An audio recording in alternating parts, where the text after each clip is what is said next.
I told my husband I was pregnant, expecting joy, maybe even a little panic. Instead, his eyes went cold, and he uttered words that shattered my world. You ruined everything. I didn't want this child. That same night, he packed his bags and walked out, not just on me, but on our unborn baby, straight into the arms of his young colleague. My husband Chad and I had been married for 4 years, together for 7. Kids were always someday, a distant dream we hadn't really defined. I was on birth control, but 3 months before, a nasty stomach bug and antibiotics had clearly thrown a wrench into things. When my period was late, I didn't think much of it. Stress always messed with my cycle. But then came the morning sickness, the tender breasts. A quick trip to the pharmacy on my lunch break, and there was 2 clear pink lines. Over the next 2 days, I took 3 more tests. All positive. Shocked, yes. Terrified, absolutely, but also excited. I knew it wasn't planned, but once the initial surprise wore off, I started dreaming of our family. I'd always wanted to be a mom, and I truly believed Chad would come around. He just needed time to process the shock. I waited a week, wanting the perfect moment to tell him. No Instagram confetti, just something special, intimate. I made his favorite lasagna, garlic bread, bought his bourbon and my sparkling cider. I even wore the blue dress he loved. As I cooked, I rehearsed. I have some news. It's going to change our lives. Chad arrived home late, around 7 p.m., distracted, glued to his phone. Not unusual lately, with a big project at work. He barely noticed the dinner, a mumbled, looks good, before pouring himself a bourbon. During dinner, he was quiet, answering in monosyllables. Something felt off, but I blamed work stress. After we ate, I took a deep breath, reached for his hand. My exact words are seared into my memory. Chad, I'm pregnant. The silence that followed felt eternal. His face drained of color, then contorted into something I'd never seen before. A terrifying mix of anger and panic. When he finally spoke, he actually asked if I was joking. When I assured him I wasn't, that I'd taken 4 tests, everything spiraled. You ruined everything. He spat, the words like daggers. I didn't want this child. I tried to explain, tried to appeal to the us we'd always been, the team that faced challenges together. That's when he dropped the bomb. He never wanted children. He'd only pretended for my sake. A hypothetical future he never intended to realize. My gut clenched. Is there someone else? I asked. His reaction told me everything before he even confessed. Vanessa, his brilliant, fresh ideas colleague, 7 years younger than me. I was still reeling from the double betrayal when he started packing. Not an overnight bag, a suitcase. He was leaving, literally walking out on me the same night. I told him I was pregnant. He admitted he was going to Vanessa's. Within 30 minutes of my announcement, he stood at the front door, suitcase in hand.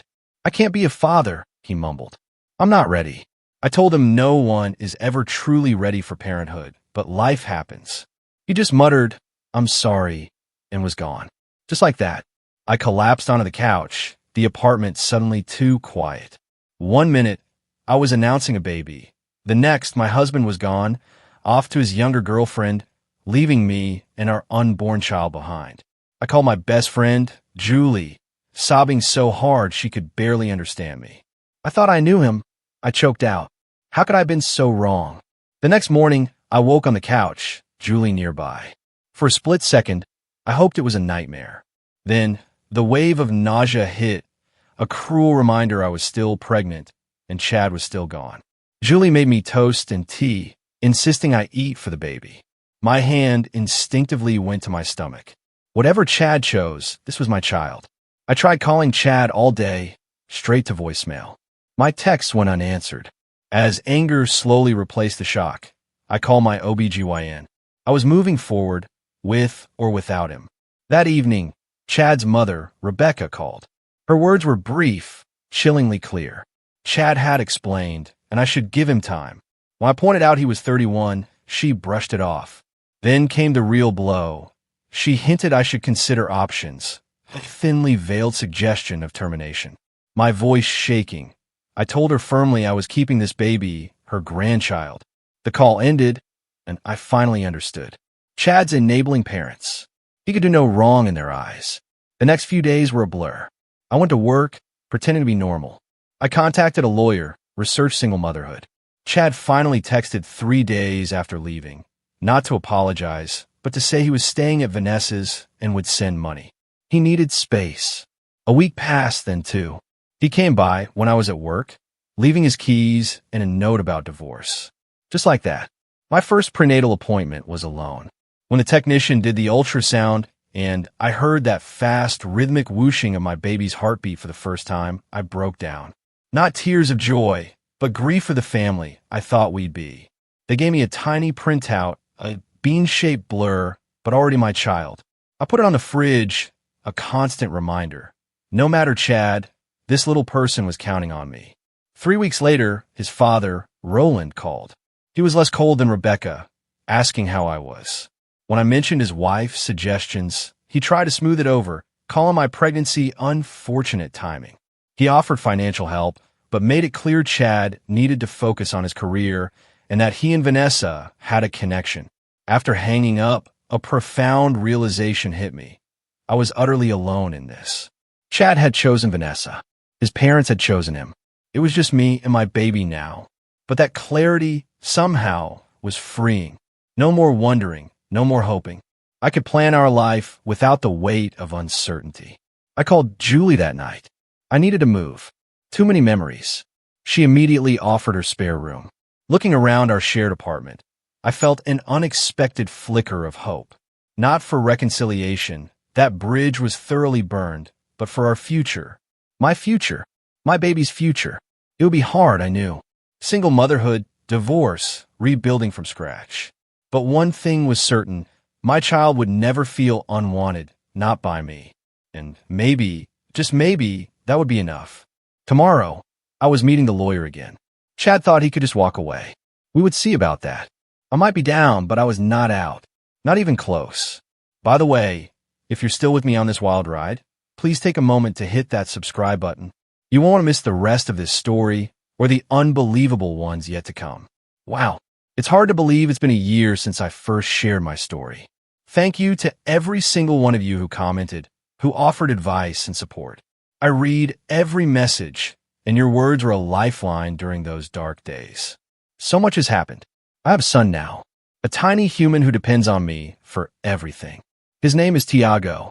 He's 8 months old, and despite everything, he is the absolute best thing that has ever happened to me. Yesterday, while folding his impossibly small socks, a thought stopped me cold. Chad has never met him. Not once. Not when he was born, not for his first smile, not for his first Christmas. Never. My son's father lives less than 30 minutes away, and he's a complete stranger to his own child. Let me catch you up. The divorce was finalized when I was 7 months pregnant. Chad didn't contest anything, which my lawyer said was unusual but certainly sped things up. The judge ordered reasonable child support, which was something at least, though it's been spotty, to say the least. I moved out of our old apartment and into a smaller 2-bedroom place, closer to Julie. The rent is higher than I'd like, but it's in a decent school district, something you start thinking about way earlier than you'd expect. My dining room is now half nursery overflow, a chaotic explosion of pack-and-plays, bouncers, and toys. Marie Kondo would have a heart attack. Tiago was born on a Tuesday night after 19 hours of labor. Julie was my birthing partner, holding my hand and feeding me iced chips while I swore I couldn't do it. The nurses kept asking about the father, and eventually I just started saying he's not in the picture, which felt both true and a massive understatement. Those first weeks were a blur of sleeplessness, nipple pain, sorry, TMI, and constantly wondering if I was doing anything right. The night we came home, Tiago wouldn't stop crying. I remember sitting on my bathroom floor at 3 a.m., also crying, Googling why won't baby sleep on my phone while he wailed in my arms. I never felt so alone or so utterly overwhelmed. But we survived. Day by day, Tiago and I figured it out together. I learned his cries. Hungry sounds different from tired, which sounds different from I just want to be held. I discovered he loves being sung to, even though I can't carry a tune. I watched his personality emerge. Observant, stubborn. Wonder where he gets that from? And a laugh that lights up the whole room. Work has been complicated. I went back when Tiago was 10 weeks old because I desperately needed the money. My boss, Anastasia, has been surprisingly understanding, letting me work from home 2 days a week. Finding childcare nearly broke me financially and emotionally. Daycare costs more than my rent, which seems insane, but it's the reality for so many of us.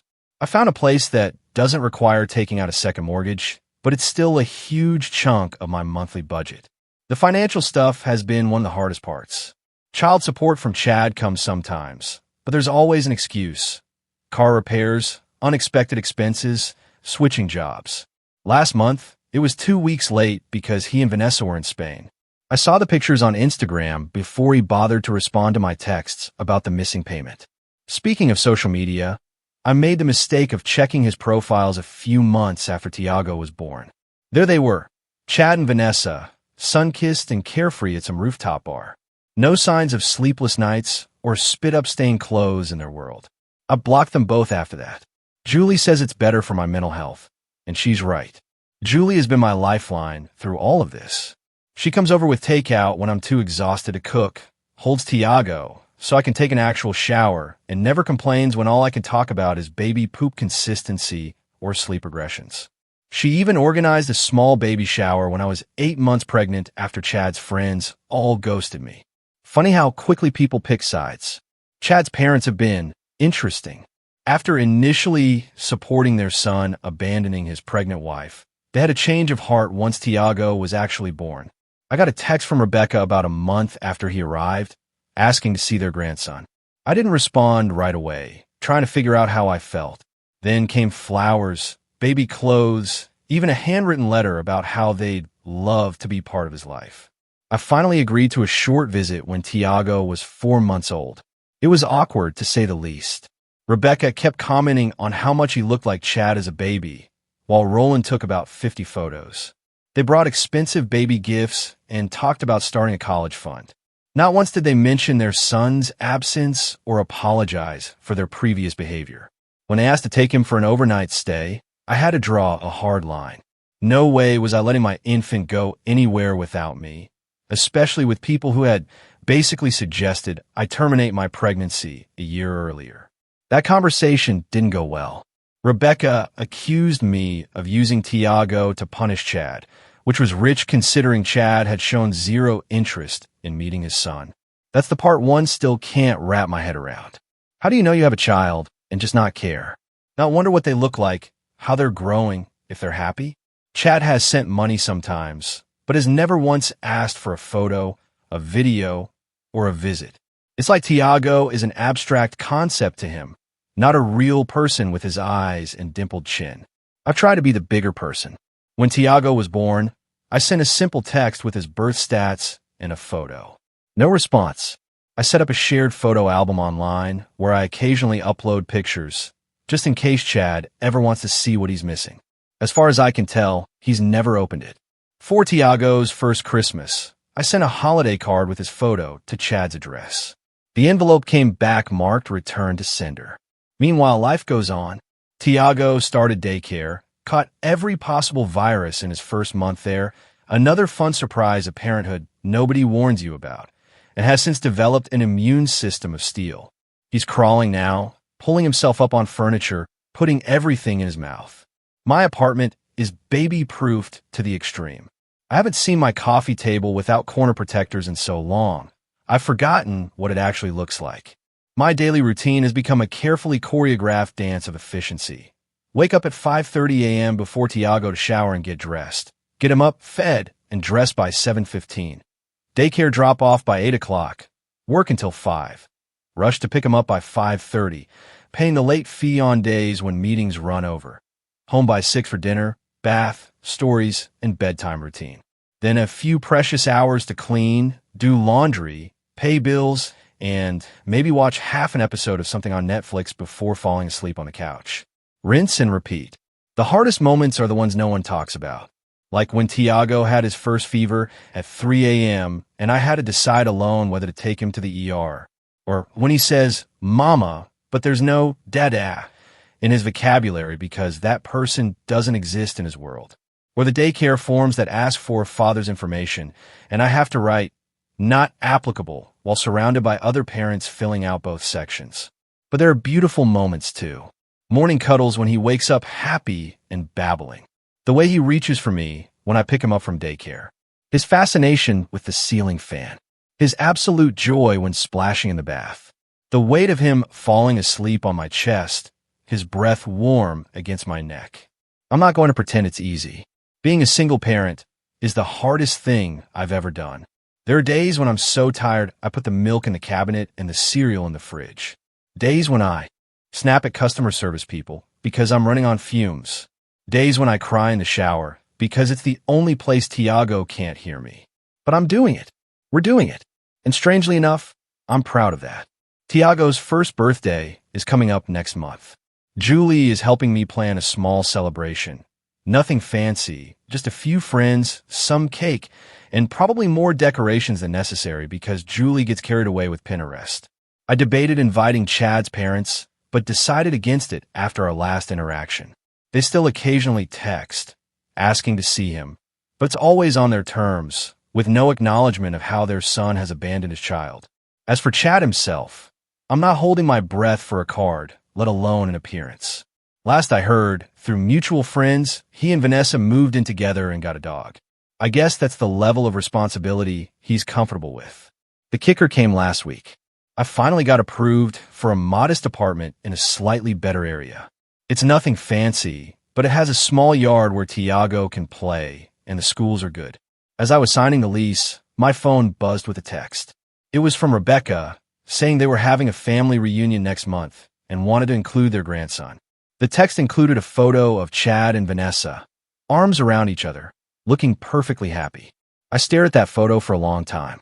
There was Chad, smiling, living his life as if his son doesn't exist. Something shifted in me in that moment. Not anger, exactly, though there's still plenty of that, more like clarity.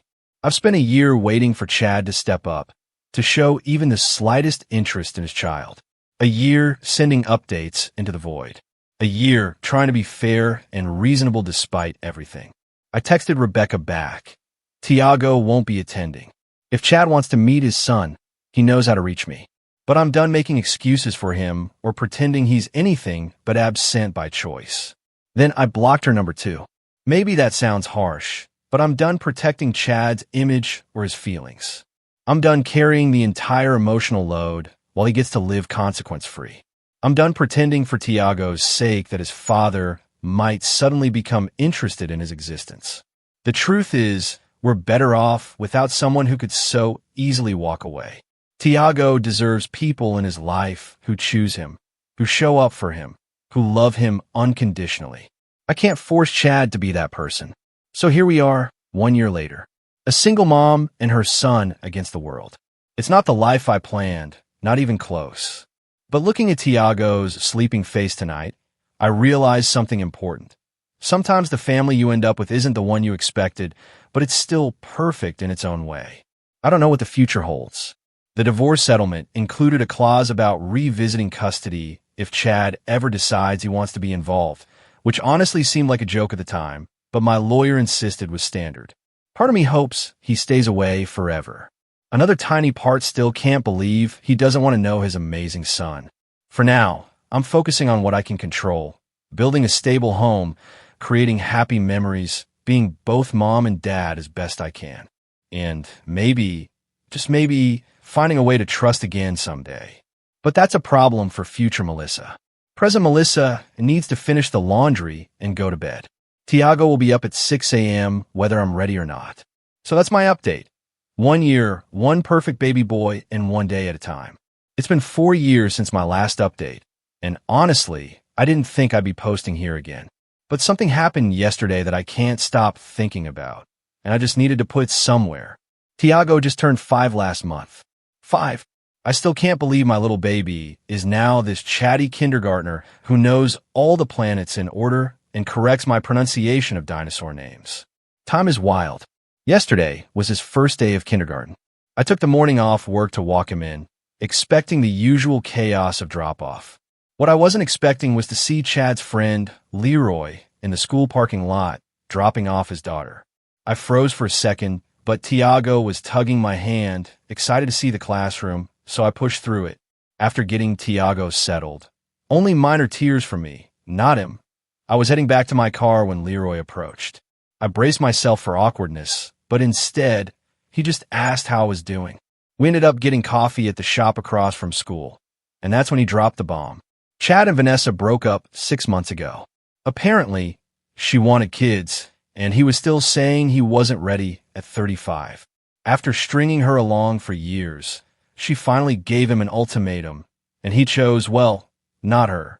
Chad's company downsized last year, and he's been struggling to find stable work. According to Leroy, he's been crashing on friends' couches while Vanessa keeps the apartment they shared. The perfect life he abandoned us for has completely fallen apart. I sat there, stirring my coffee, not sure how to feel.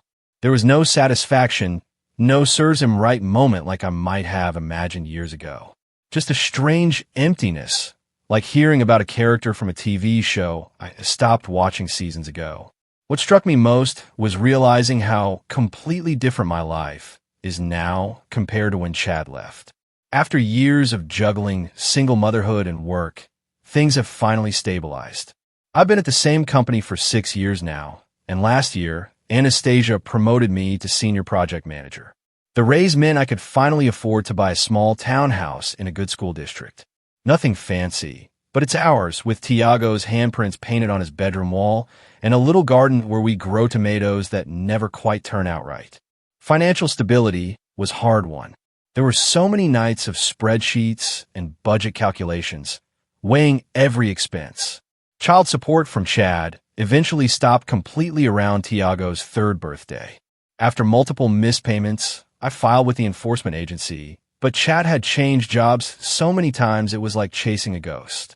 Eventually, I decided the stress of fighting for it wasn't worth it. I'd rather Tiago see me calm and present than anxious and angry over money. We could manage without.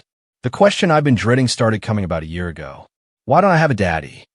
Tiago asked while we were grocery shopping, completely out of nowhere. I'd prepared for this moment, read articles about age-appropriate explanations, but nothing truly prepares you for looking into those innocent eyes.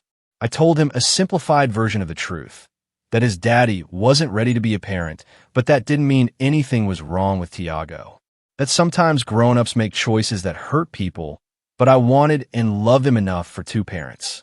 Those conversations never get easier.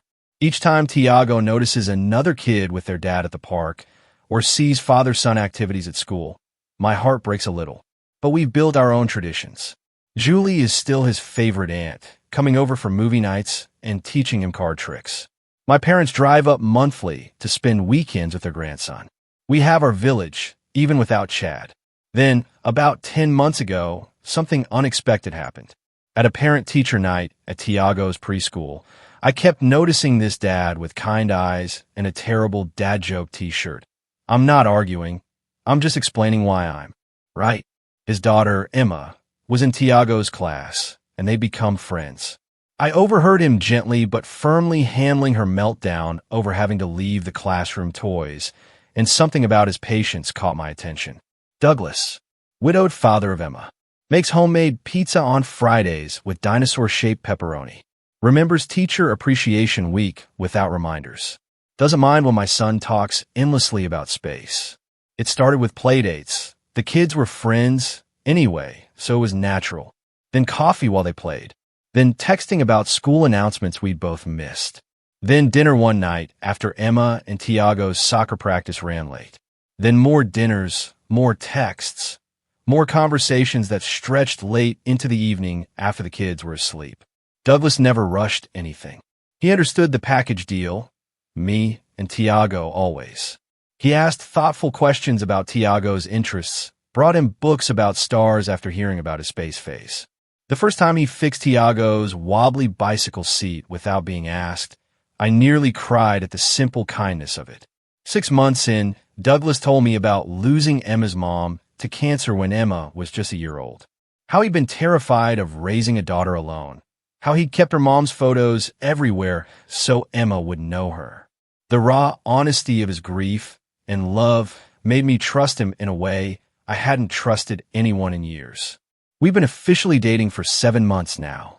The kids know we're special friends and seem genuinely happy about our blended playdates. Last month, Douglas and I had to talk about where this is going. Nothing dramatic, just sitting on my back porch after the kids were asleep, talking honestly about our hopes and fears. He wants to move forward together. So do I. We're taking it slow, but for the first time in 5 years, I'm allowing myself to picture a future with someone again. Meanwhile, Chad's parents have suddenly renewed their interest in Tiago. After years of sporadic texts and occasional gift cards on birthdays, Rebecca called last month asking if they could take him for a weekend. When I explained that wasn't going to happen after years of minimal contact, she got defensive, claiming they'd always wanted a relationship but thought I was keeping them away. The truth is, they made barely any effort until recently. I can't help but wonder if Chad moving back in with them has anything to do with their sudden interest. Douglas asked last week if he could take Tiago fishing along with Emma next weekend. Something so simple, yet it made my throat tight, watching Tiago's excitement about learning to fish like real boys do. After Leroy's revelation yesterday, I checked Chad's Instagram for the first time in years. His carefully curated feed of exotic vacations and rooftop parties has been replaced with vague, inspirational quotes about new beginnings and finding yourself. No mention of the son turning 5, just miles away. I closed the app, feeling oddly at peace. 5 years ago, I was broken, terrified, and alone. Today, I have a career I'm proud of, a home I own, an amazing kid who astonishes me daily, and a partner who chooses us every day, not because he has to, but because he wants to. So that's where I am, 5 years later. Not where I expected to be, but exactly where I'm meant to be. And Chad? His choices led him exactly where his choices would naturally lead. I can't even find it in me to be bitter anymore. That part of my life feels like a different timeline, one I stepped out of long ago. Last Saturday started like any other. Pancake breakfast, then rushing to Tiago's soccer game. Douglas and I were huddled under an umbrella, watching the blue lightning in action when Douglas nudged me. "Is that someone you know?" Across the fields stood Chad. After years of complete absence, my ex-husband was just watching our son play soccer. No warning, no heads-up text, nothing. When halftime came, Tiago ran over for water, excited about his defensive play. That's when I noticed Chad approaching us. Tiago spotted him too, asking who the stranger was before I could even answer. Chad was standing there, awkwardly commenting on how big Tiago had gotten. I quickly sent Tiago back to his team and confronted Chad. He admitted his mother had mentioned the soccer schedule. Of course, Rebecca. The sudden increase in contact from his parents made perfect sense now. Douglas, ever the gentleman, introduced himself. I noticed Chad flinched slightly when Douglas claimed the title of Tiago's father. I immediately corrected him, biologically only. After some tense words, Chad asked if we could talk after the game. I reluctantly agreed to 20 minutes at the nearby coffee shop. Douglas took Tiago and Emma for Victory ice cream while I met with Chad. He'd order me a cappuccino, not knowing I'd switched to lattes years ago. A small detail, but one that somehow highlighted how much had truly changed between us. Chad's story came in pieces. Therapy for a year, 8 months sober, moving back with his parents after breaking up with Vanessa. The most stunning admission was that he'd actually asked his parents to limit contact with Tiago because he couldn't handle the guilt of what he'd abandoned. Now, he said, he wanted to make things right. He wanted to know his son. I told him plainly that Tiago wasn't the baby he walked out on. He was a 5-year-old person with feelings and a vibrant life Chad knew absolutely nothing about. He acknowledged he couldn't just walk in and be dad. Then, he asked about my relationship with Douglas. Something like pain crossed his face when I told him Douglas had been more of a father to Tiago than he ever was. I agreed to consider a supervised meeting with strict conditions. I would be present, it would be brief, and if he disappeared again, that was it. Forever. 3 days later, after talking with Douglas and our family therapist, I arranged a meeting at a park. Telling Tiago was harder than expected. His questions were heartbreaking. Why his father wanted to see him now, whether Douglas would come too, and if his biological father would even like him. He decided to wear his soccer jersey, so he knows I'm good at soccer. The meeting wasn't terrible. Chad brought a Lego soccer field set, and they built it together while I watched from nearby. I noticed genetic similarities I'd forgotten. The same concentration face, the same eye crinkle when they smiled. Over the next 2 weeks, we had several similar supervised meetings. Then Chad called, asking to take Tiago to a movie alone. I refused immediately. 3 weeks versus 7 years? Not happening. He seemed to accept this, suggesting we all 3 go instead. But before I could respond, he showed up at our house with his parents, unannounced. Roland and Rebecca pushed forward with talk about moving forward as a family, while Chad mumbled that he told them this wasn't the way. I sent them home, but Chad asked to speak with me alone. That's when he dropped it. I still love you, Melissa. I never stopped. The audacity was breathtaking. He suggested that despite my relationship with Douglas, we should consider reuniting as Tiago's real parents, because our son deserved that chance. I asked him to leave, saying I needed to think. When Douglas came downstairs, I told him about Chad's declaration. Douglas couldn't hide his concern about Chad being Tiago's biological father, but I reassured him I was exactly where I wanted to be. Later that night, Chad texted that he meant what he said about wanting another chance with our family. I stared at those words, feeling an odd mix of anger and pity. The man who walked out when I needed him most wasn't someone I could ever trust again. Tomorrow, I'll call Chad to set clear boundaries about his role in Tiago's life. As a biological father only, not as my partner. Some bridges once burned stay ash. So what do you think? If you were in my shoes, how would you navigate this complicated situation? I'd really love to hear your thoughts in the comments below.